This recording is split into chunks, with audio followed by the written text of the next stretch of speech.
Welcome back to Philippines Ago. On processed meats such as bacon, hot dogs, and deli meats, well, they are so good, they're linked to several health risks, including cancer, heart disease, and type 2 diabetes. Dr. Quinn, he joins us this afternoon to talk about this topic. So, Dr. Quinn, thank you so much, as always, for joining us. Tell us, for people who don't know, what exactly are processed meats? Well, processed meats are, like you said, hot dogs, bacon, sausage, any type of meat that's been processed so that it could last longer. And in a lot of cases, this meat is less expensive. It's like my wife said, the convenient go-to meat. Because in a lot of cases, here in Mississippi, a lot of people have compromised socioeconomic situations where it might be more expensive not to eat the processed meat. So today we're going to talk about some ways that we can combat that and do the necessities, feed our families, but we can sort of balance it out where we decrease our risk. Now, before I even get into it, I want to give you two quotes from two international scientific organizations. The first being the World Health Organization classified processed meat as carcinogenic, and that means potentially cancer causing. And then the International Agency for Research on Cancer classified processed meat as carcinogenic as well. Now these classifications were based on what's called observational research. These are research studies that include two groups of people or more, and they ask one group, do you have a higher tendency to eat processed meat?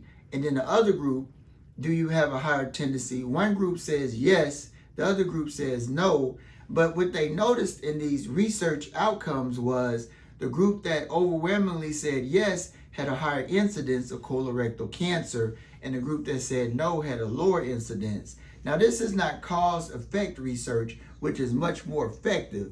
Cause-effect would be giving two groups an experimental drug such as a glass of poison and a glass of water, and the group that drank the poison, they would just overwhelmingly lose their life, and the group that drank the water, they'd be healthier. So this research is not conclusive, but it's very good because it opens the discussion and it brings more attention to what could potentially be a problem where the scientific community is looking for answers. So what are the answers? So, what is this answer then, Dr. Quinn? What kind of meats, for those who do eat meat, should we be consuming? Well, here's the deal. We have to go back to what I said before. Some people don't have the financial resources to get the more lean, unprocessed meat, which is much more expensive. And we're talking about a mother of 3 children. Maybe she has a very low income.